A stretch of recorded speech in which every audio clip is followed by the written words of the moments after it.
An absolutely insane day in the world of Magic the Gathering. There has been another Modern Horizons 3 leak showcasing some absolutely broken cards. On top of that, Wizards has given us official spoilers, one of which might actually lead to a straight up banning. Magic.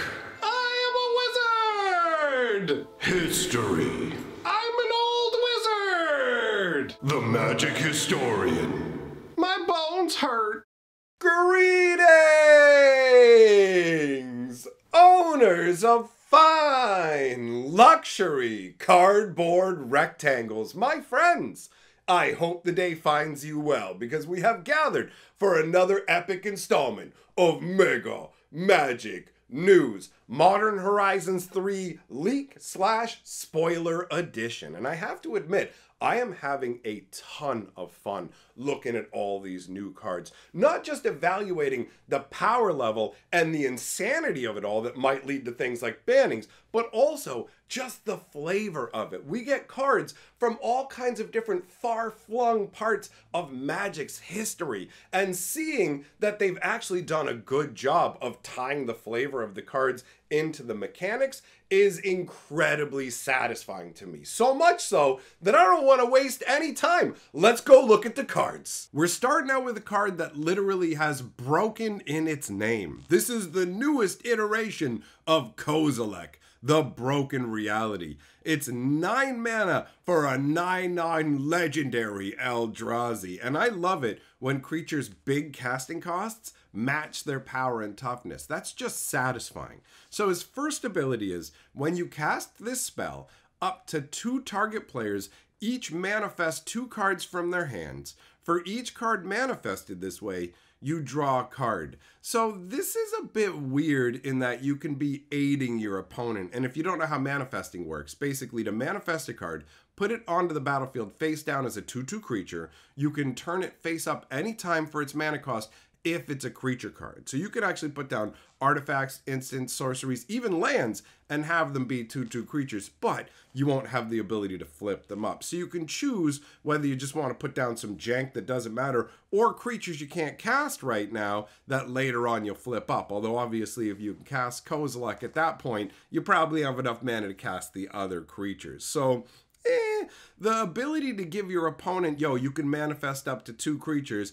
but I get to draw 2 cards, is kind of dicey. Ideally, you'd just be able to overpower them. And Kozilek's second ability, which says other colorless creatures you control get +3/+2, means that your manifested creatures are going to be 5/4s, even if you just turned a land into that, which is nothing to sneeze at. So you might want to use this on your opponent to get some more card draw. Maybe in a commander game where you're dealing with 4 players, you can choose one guy who's behind, give him the bonus for you to draw. In a one-on-one game, I don't really like these symmetrical style effects where your opponent benefits. I tend to want to avoid that. So if I played the card, most likely I would just manifest 2 of my own cards as big beefy creatures and not give him any kind of chump blockers or an ability to use other cards in his hand in another way by putting them down as creatures, right? So this one is going to be, depending on how you look at it, you might not like that part of the ability that much. But overall,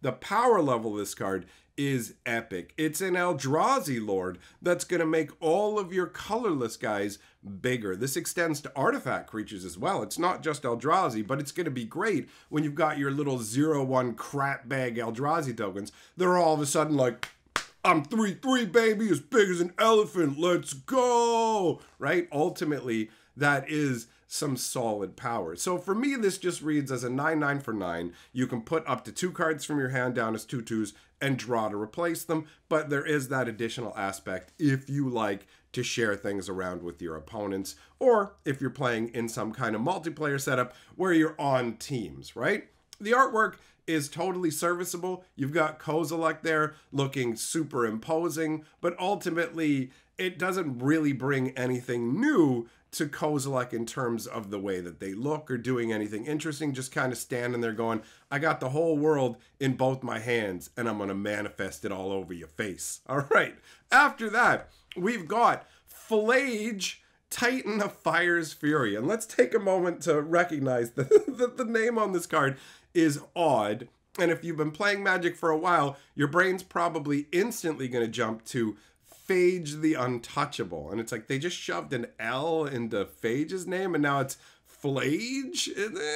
That was my immediate thought, and I'm not alone in that. But this is a super interesting card. So this is the Titan of Fire's Fury, specifically from the world of Theros. This is one of the Titans that were chained in the underworld of Theros. The way that it works with the mythology, and actually it's not even mythology, the actual creation of Theros is that the Titans roamed the lands. They're basically incarnations of primal things like a bottomless hunger or fear, or in this case, fury and rage, exemplified by fire. So the Titans roamed the world uncontested, and the people cried out for release from this. And that's what actually birthed the gods of Theros, and they chained the Titans down in the underworld. But the concept of the Titans in Magic is that they are escaping the underworld, and they all have the same kind of vibe where they'll come into play,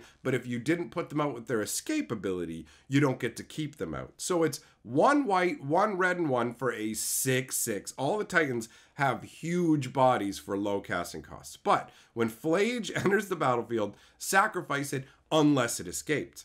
Whenever Flage enters the battlefield or attacks, it deals 3 damage to any target and you gain 3 life. So it's a free lightning helix every time this guy swings. The first time you cast him when he enters the battlefield, obviously you're paying 3 mana to do it, so it's obviously not free then, but this is super powerful. Straight up, you can use it as burn to begin with, just hit something for 3, then it goes to the graveyard because you have to sacrifice it since it didn't escape, and it escapes for 2 red and 2 white, exile 5 other cards from your graveyard. So, I mean, the escape cost of 5 is significant, but if you're just blasting cards into your graveyard, it's not going to be that hard to get this out. And we've seen from previous Titans that they have a pedigree of power. The idea of this terrible fury that burns everything based on this Titan, but at the same time has healing aspects into it. It's almost like, does the Titan,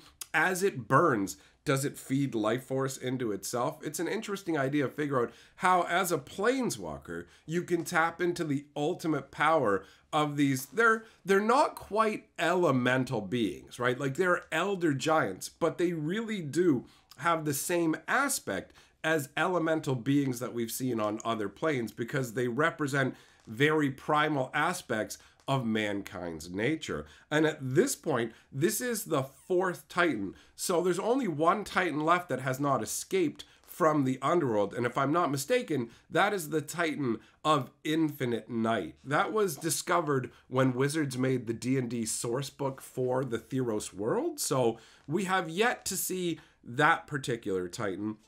They're supposed to be chained in the underworld by the goddess Clothis, who was the caretaker of the underworld. But I think specifically when Elspeth came along, the last time we saw her on Theros and Theros Beyond Death, it ended up with the whole hierarchy kind of being put into upheaval, and Clothis is obsessed with tracking down Elspeth and bringing her back and might have left the underworld, which allows the Titans to escape. But this also is from Modern Horizons 3, and Modern Horizons 3, while it does show story elements of the set, it doesn't show them chronologically. So we could have something from the future where this Titan hasn't actually escaped yet story-wise, but in terms of the cards that we're seeing it from the far-flung future. So just bear that in mind. It is a funky card. The artwork's pretty intense. Imagine this thing striding across the countryside. You can see there's a forest burning right beside it, and those are big trees. That forest had survived for some time, and just being in its presence, it just wanders around.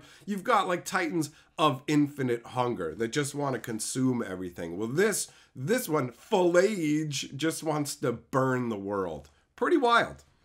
After that, we've got Petrifying Meddler. You'll notice the quality on this is a lot higher, and that's because this is another one of those officially spoiled cards that Wizards showed off the redo of the articles where they're talking about the Eldrazi. So Petrifying Meddler is 1 blue and 4 for a 4/5 with Devoid, so it counts as colorless. Whenever you cast a spell, tap up to 1 target creature and put a stun counter on it. And this guy has reach. I mean, with like 6 arms, it makes sense why he can reach up to tickle you as you try and fly by. Let me tickle your belly, buddy. Why don't you stick around?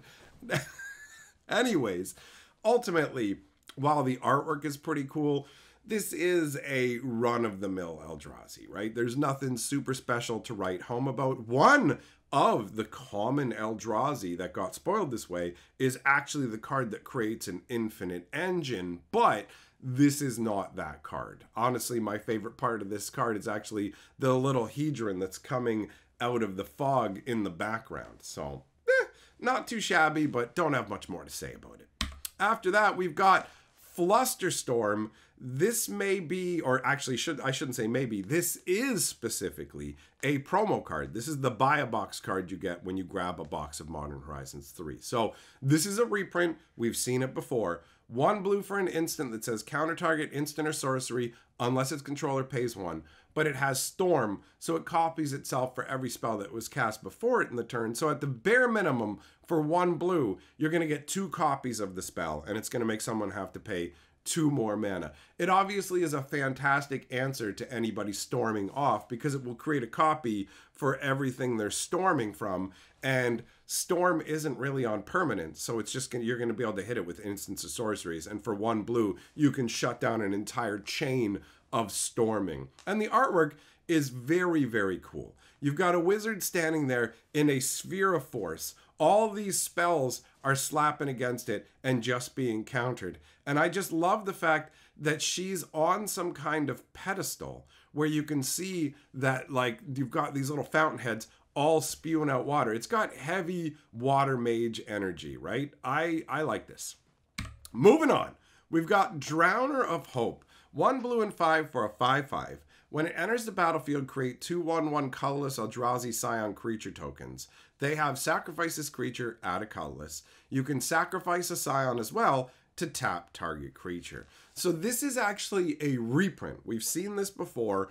I guess when it comes to the Commander decks versus cards in Modern Horizons 3, they're not putting the watermarks to indicate the previous set that they've come from.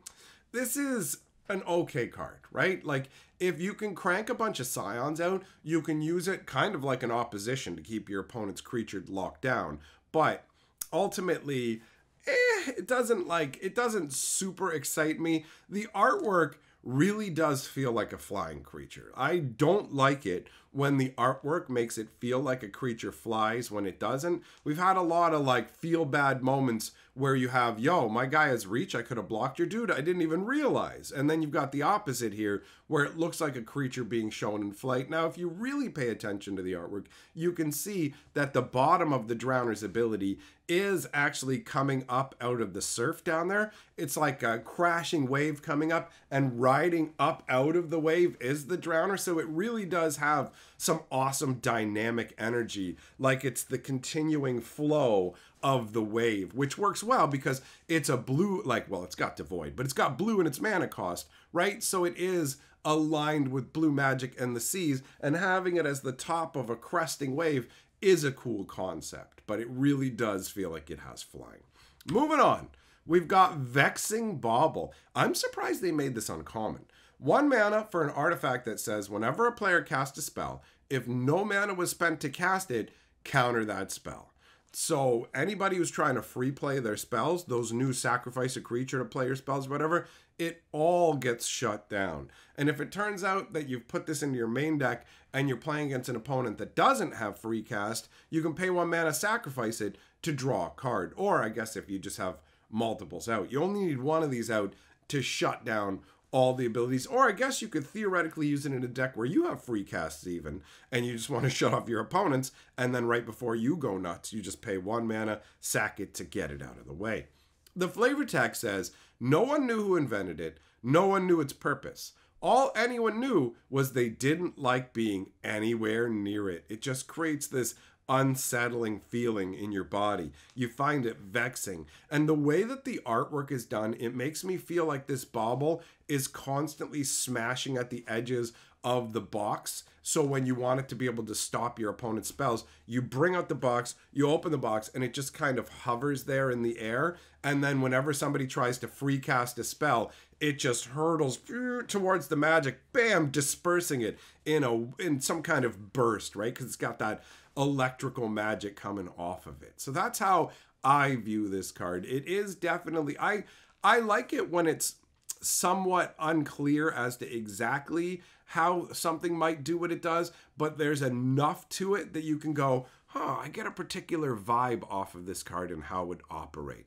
It's just some magical artifact that you find. Like, how do you discover that something can stop magic? Normally, you'll figure out the effects of artifacts and go, oh, this can cast flame. This can strengthen my creatures. This one in particular is more like an absence of magic in some ways, right? You just try and do something around it and the spell fizzles out and you're like, is there something in my collection of magical oddities that's doing this? And then you notice this sphere that before you thought you could only just sacrifice to gain a bit of knowledge is actually frenetically bouncing around because it's reacting to your free cast spell and dispelling it. That is a funky concept.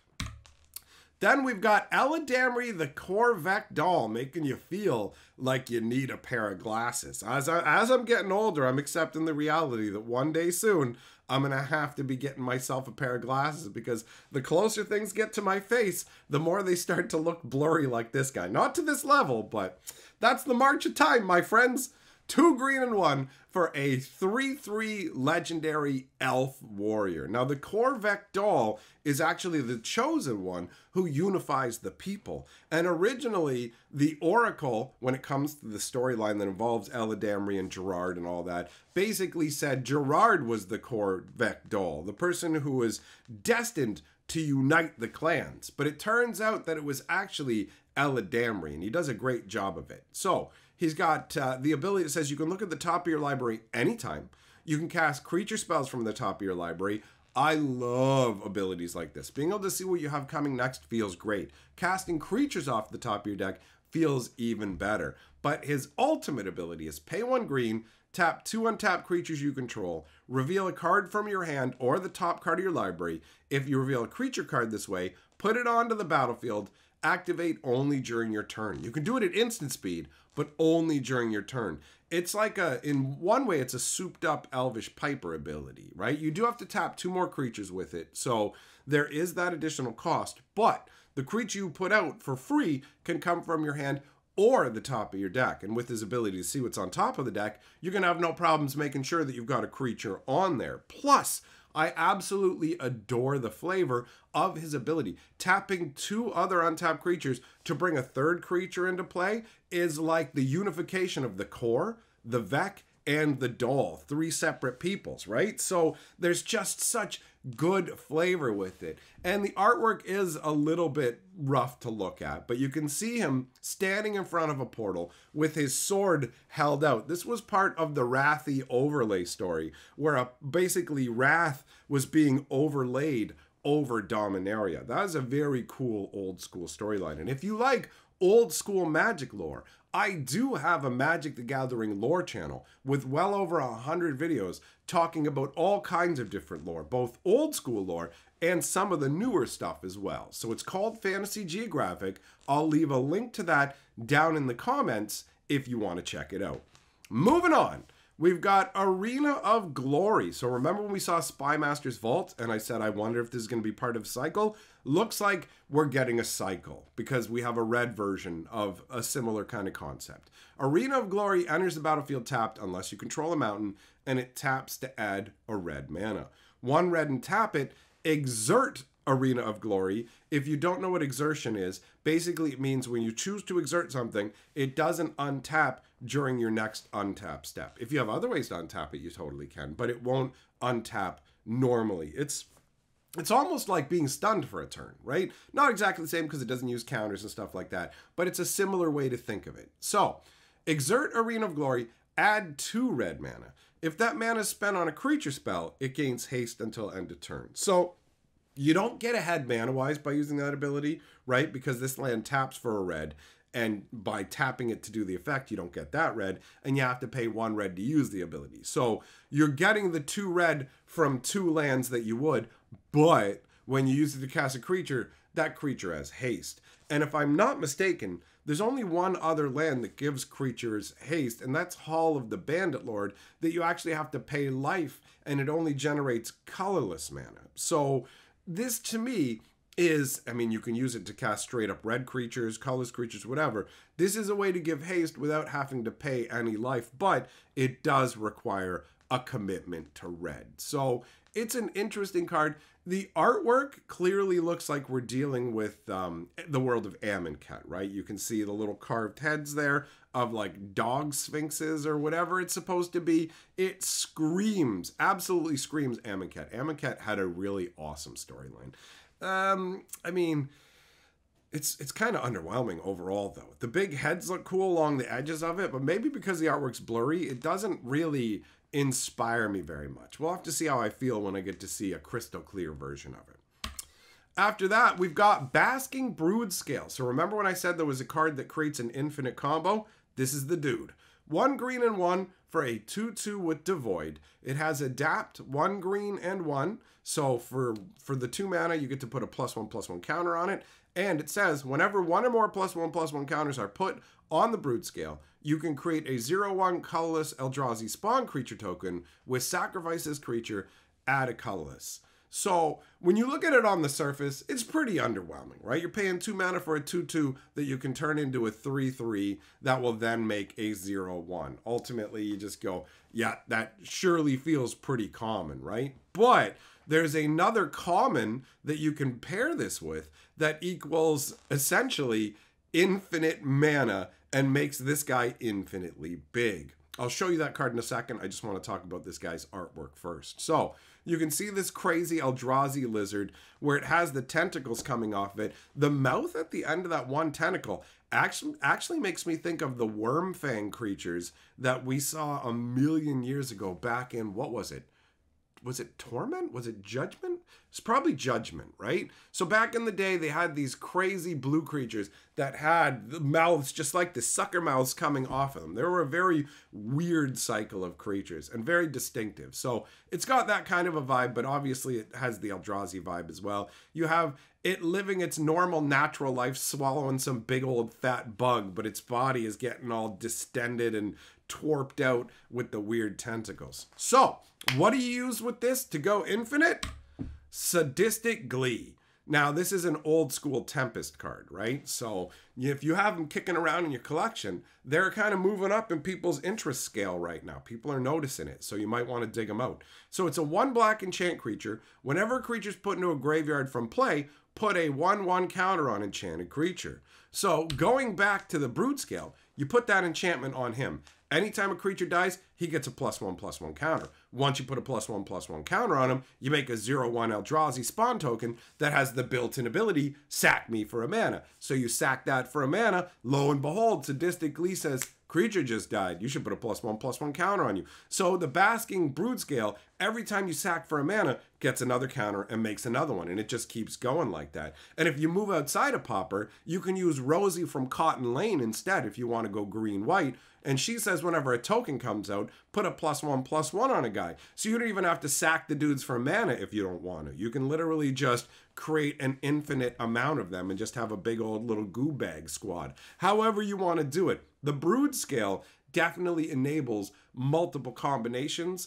I don't know if this power level, remember how we talked about there's going to be a card banned because of the like the Pauper Committee basically said, we're looking at a card from Modern Horizons 3 we're going to need to ban. I talked about it being that energy enchantment. It's theoretically possible it could be the Broodscale if they think that this combo is going to end up being too strong. Either way, this is where we're ending off with our spoilers. So, like I said earlier in the video, if you like old school Magic lore or you're just interested in it, there is a link down in the description, and I'll leave a link at the end of the video to my Brothers War playlist, which is the original Brothers War story, which starts my favorite story arc of all Magic's history, the creation of Karn. All this awesome stuff springs forth from that. That's where the Phyrexians originate from as well. Other than that, the only other thing I have to say is I'll be live streaming tonight over on my other channel, Hatcher. You're welcome to come by and hang out.